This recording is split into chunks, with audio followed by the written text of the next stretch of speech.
Hi friends, welcome to our channel. ఈరోజు వేడి వేడి గుంత పునుగులు టమోటా చట్నీ ఎట్లా చేయాలో చూద్దాం. ఓకేనా ఫ్రెండ్స్? నేనైతే కొంచెం టమోటా ఒక 400 గ్రామ్ టమోటా తీసుకున్నాను. తగినన్ని మిర్చి తీసుకున్నాను. రెండు కట్ చేసి, కారం మీ ఇష్టం ఫ్రెండ్స్, మీకు సరిపడా తీసుకోవచ్చు. ఎందుకంటే మేమైతే కొంచెం కారం ఎక్కువ తీసుకుంటాం కాబట్టి మిర్చి ఎక్కువ వేసాను.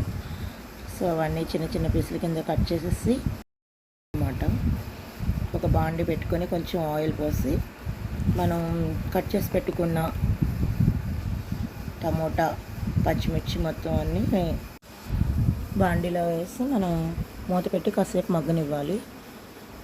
కొంచెం సేపు మగ్గిన తర్వాత మళ్ళీ తీసుకుని కొంచెం కొత్తిమీర వేసి మళ్ళీ తిప్పి మనం కొంచెం మగ్గనిస్తే కాసేపు ఆగి కొంచెం చింతపండు కూడా వేసుకోవాలి ఫ్రెండ్స్. ఇవన్నీ వేసిన తర్వాత బాగా మగ్గి కొంచెం వాటర్లా వస్తుంది. అట్లా వచ్చిన తర్వాత మనం ఆఫ్ చేసుకుంటే స్టవ్, తర్వాత చల్లారిన తర్వాత మిక్సీ జార్లోకి తీసుకుంటే సరిపోద్ది ఫ్రెండ్స్. మిక్సీ జార్లోకి తీసుకొని 2 వెల్లుల్లి రెబ్బలు, కొంచెం జీలకర్ర, కొంచెం సాల్ట్ వేసి మిక్సీ పట్టుకోవాలి ఫ్రెండ్స్. మిక్సీ పట్టుకున్న తర్వాత మనం అది రెడీ అయిపోయినట్టే. చట్నీ మనం కావాలంటే తాలింపు వేసుకోవచ్చు తర్వాత, లేకపోతే లేదు. నేనైతే తాలింపు అయితే పెట్టలేదు, పోపు ఏం పెట్టలేదు అన్నమాట. ఇలానే బాగుంటుంది, చాలా ఇష్టం. ఈ గుంత పునుగులోకి టమోటా పచ్చడి అయితే చాలా చాలా బాగుంటుంది అన్నమాట. సో అలా మిక్సీ పట్టేసిన తర్వాత మనం ఒక బౌల్లోకి తీసుకొని సర్వ్ చేసుకుంటే సరిపోయింది. చాలా టేస్టీ టమోటా చట్నీ రెడీ అయిపోయింది. ఇంట్లో మాకు అందరికీ కూడా చాలా ఇష్టం అన్నమాట. ఇలా చేస్తే బాగా తింటారు.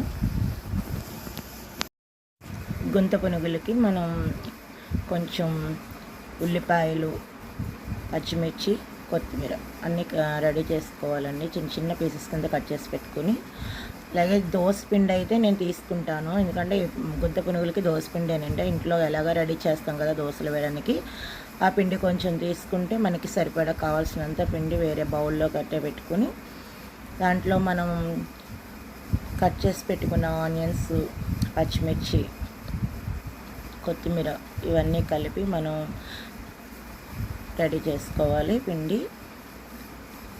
అందులో సాల్ట్ ఆల్రెడీ నేను యాడ్ చేసి ఉంచుతాను దోసపిండిలో, అందుకని ఇందులో సాల్ట్ వేయలేదు. ఒకవేళ మీరు దోసపిండి రెడీ చేసుకుని వెంటనే తీసుకుంటే సాల్ట్ కూడా యాడ్ చేసుకోండి.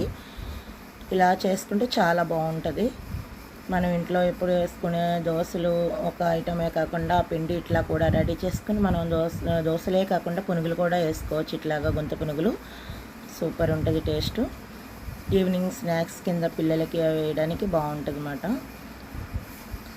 ఇలా మొత్తం దోశ ప్యాటర్న్ కలిపేసుకొని, మరీ గట్టిగా ఉండకూడదు, అలా అని మరీ పాల్చిగా కూడా ఉండకూడదు. సేమ్ దోశలు ఎలా వేసుకుంటాం అట్లా ఉంటే సరిపోయేది.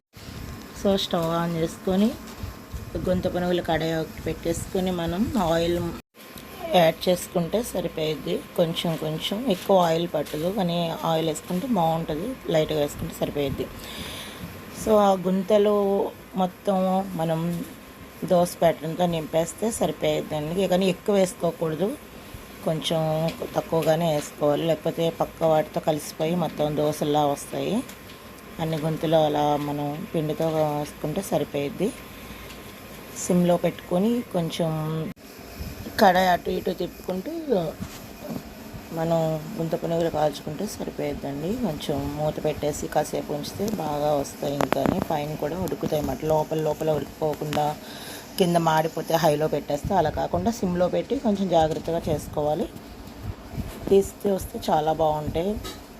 గోల్డెన్ కలర్లోకి వచ్చిన తర్వాత మనం మళ్ళీ స్పూన్తో కానీ లేకపోతే స్టిక్తో కానీ మనం తిప్పితే ఈజీగా తిరుగుతాయి అన్నమాట. అలా సమంగా కాల్చుకొని పెట్టుకుంటే చాలా బాగుంటాయి.